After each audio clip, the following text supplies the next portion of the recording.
family. It's Sin from Sensational Container Gardening. And I know it's April 1st, but it's not an April Fool's Day joke. I am actually making a video. I have been so busy since I started gardening for the first time last February. A whole lot has happened. I've learned a whole lot. Yes, I've had quite a few learning experiences, but I just wanted to really um, pop in and share what's been going on, and hopefully I'm going to be doing a lot more videos a couple days a week, and we can grow together and learn.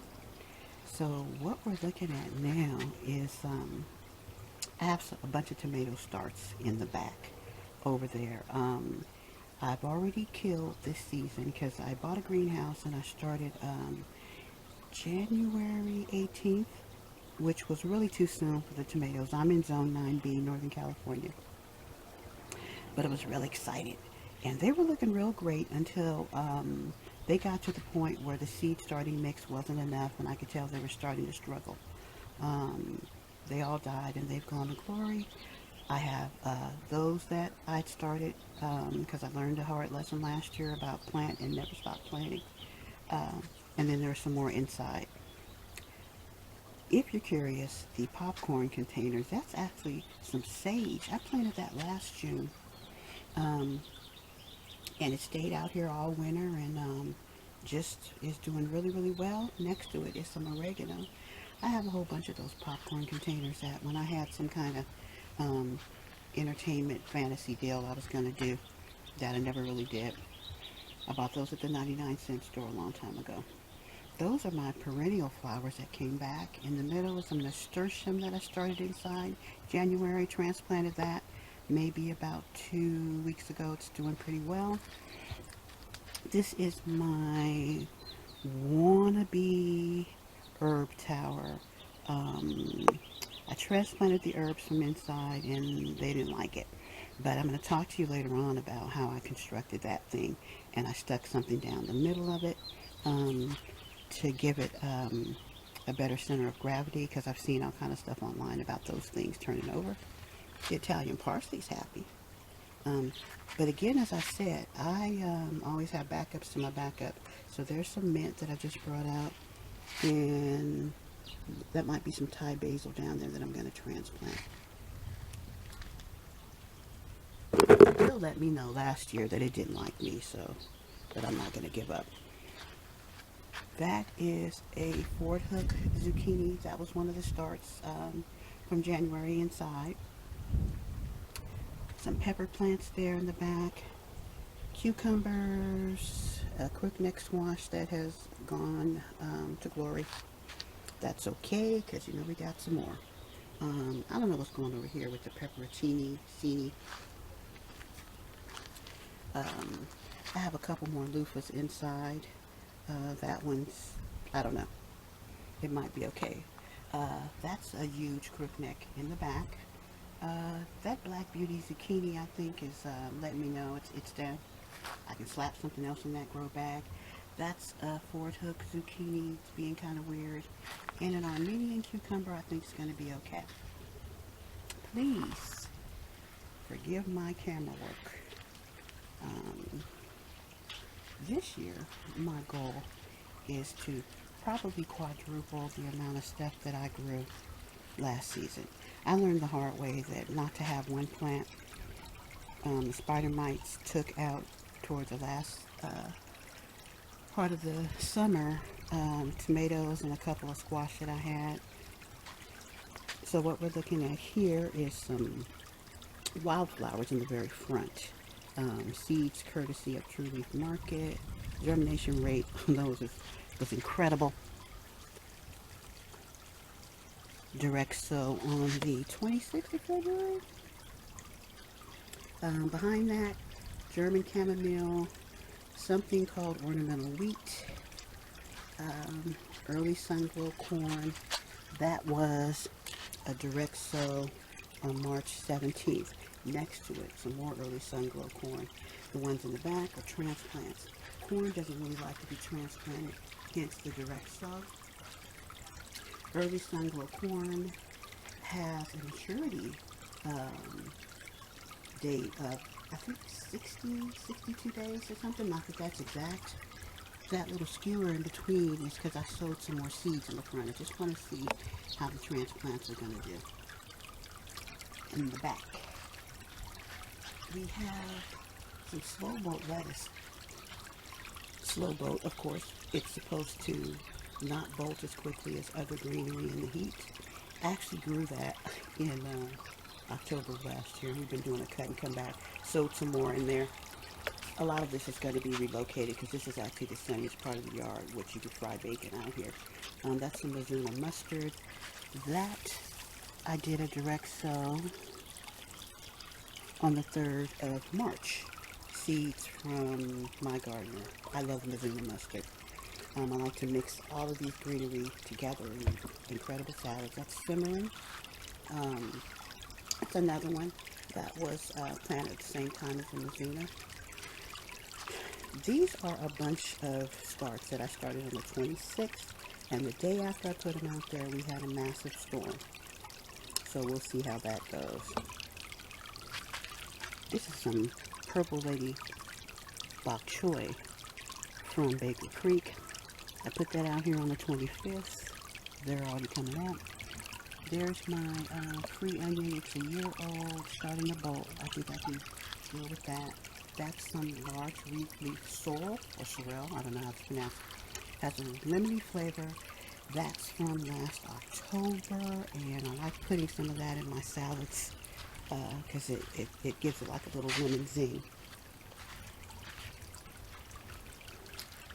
I love that fountain. It's a really great feature that I put in last year. It's just an electric fountain from Amazon.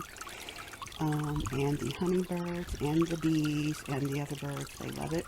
The water stays cool because it's electric through the summer, so it's really kind of great to see them use it. That bell pepper there, I bought last year as a start from Lowe's. It never did anything, and then towards the end of the year, when I started to use Jack's fertilizer, and we'll talk about that later, it started to actually fruit. I took that off because it's just wasted energy. So everything back there, you're seeing yellow wonder peppers, jalapeno peppers, red marconi, and some other ones can't see signs. But those are all starts from the 18th of January, and they're doing okay. Everything here is a direct sow. We got some baby bok choy. I love bok choy, obviously. Giant German radishes. Hopefully, I'm going to thin that out a little bit more. I haven't had success with radishes, and I'm ashamed because they're a relatively easy thing to grow. But with root vegetables, you need to give them room. That's why my first attempt, I only ended up with leaves. These are all wildflowers that I just seeded the heck out of. Direct sow, February 26th. Really good germination rate. All of those are wildflowers, except for these are Cracker Jack marigolds right there in the center of the 4 pots. All of these flowers, except for the 4 little in the front where it's some zucchini and some other peppers that I'm doing a direct sow out here.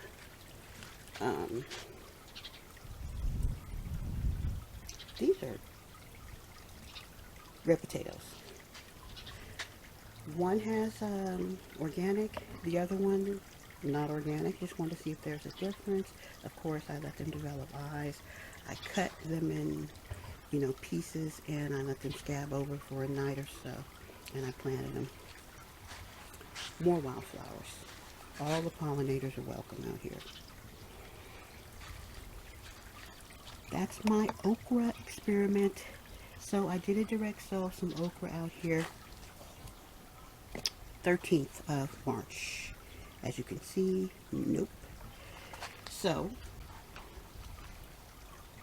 on the 26th of March, I did some research and I saw where okra seeds benefit from being soaked. So I soaked some okra seeds and I sowed them in that bag. So we're going to see what happens.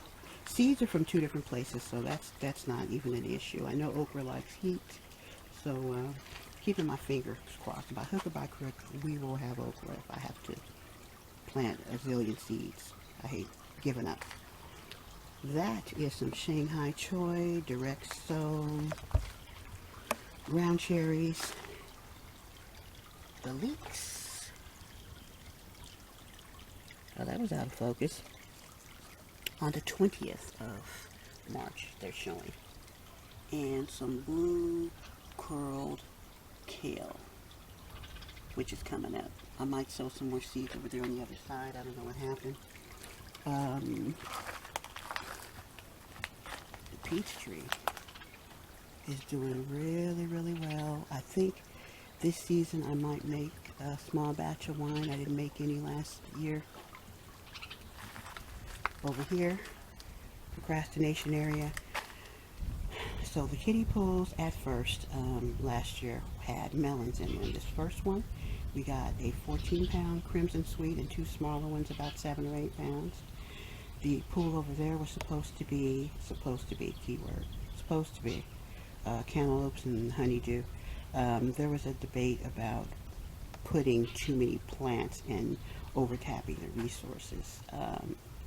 And bottom line is that won't be happening this year. But after the watermelons, I cleaned the pools out and I planted all collards. And we had a wonderful, wonderful season last year where I could walk through the grocery store and walk through the produce department and not have to put anything in my cart. So you see the little hula hoops here. What I do with the hula hoops, and maybe I can insert a picture at some point so you can see what I did. But the cabbage moth was still around when we planted the greens, and so I just put some netting over it. And the hula hoops and a couple clips are a real expensive way to do that. You can do the same thing with shade cloth, which I'm going to have to do when I put some of the other greenery over here. I think I'm going to plant my melons this season since I'm planning to have a lot more in grow bags. I have some 15-pound grow bags because I'm really concerned about the roots, not really so much where the watermelons are going to go. So today, if I can get off my little procrastination program, I'm going to come over here and at least pull this stuff out and put it in my compost. And then I'm going to amend this soil with some Kellogg's potting soil mix, and I have some chicken manure that I got from Home Depot.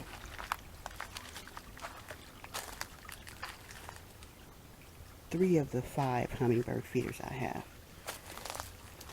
Oh, I spooked the doves.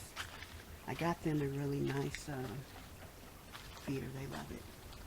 So over here we have my purple tree collard, which was like 12 feet tall. Literally, it was horrible trying to harvest, and then it like bent over on its own, and yay, so I attached it to the fence, brought it over here, and apparently it loved it. It's growing a lot. This is the Merit collard. I love mixing different kinds of greens, so I'm going to put some pictures up because we probably cooked full crock pots of greens like 6-7 times during the fall and the winter. Fabulous. And I just had to throw the net over there because I saw the cabbage moth, and I'm not feeling him this year. Ooh, rose bush this year. Hi, ladybug. Last year I didn't see any. Over here I got to handle this mess. There's going to be some relocation. So that's a patty pan. Again, that was started inside. Got those seeds from Homestead Heart. Started that on the 14th of March. Banana pepper right there. Looking kind of strange. That Market More cucumber, which has blossoms on it. And what is that? Bait alpha cucumber. Looks like it's going to be okay. I'm going to be moving these. They're over here by the lemon tree right now. Cool part is that there are bees always over here frequenting the blossoms. Some more of the perennial flowers that came back. Two more of the hummingbird feeders. This lavender is a year old and it has yet to lavender. So I don't know what's going on with that. Um, those two little fancy things, bought those like 3 or 4 years ago at the 99-cent store and just put them in the garage. Didn't know why. Didn't really like them. But I stuck them in those planters, and the hummingbirds love to perch because these are the feeders without the little perch things. They like to sit there and stare at me and, you know, stare at each other and attack each other. They're really territorial. I planted some rainbow coleus. I saw those seeds on Amazon and had to get them. I hope it works out. I think that's basically it, what's going on. These 17-gallon containers are for my sweet potatoes. So I have some sweet potato slips inside um, that are going to be ready to transplant soon. I want some sweet potatoes. I love sweet potatoes, and some of the ones that I've been getting from the grocery store have been comedy. So I purchased some organic sweet potatoes, and then I took some that I had inside in one of my kind of sort of experiments, and I used two different methods, and I'll put some pictures up of what I did. But basically, I saw Hands in the Dirt, shout out to him, show a method of cutting sweet potatoes in half and just placing them in dirt, keeping it watered to get the slips. And then I also put one in water in the window, which a lot of people do. The ones in the dirt produced slips a month before the other one did in the window. The other one in the window has some nice slips on it, but it took much longer. This is kind of interesting, and excuse my shadow. Talk about bloom where you're planted. You know, the garden has a lot of life lessons. Those are wildflowers that just planted themselves there. Amazing.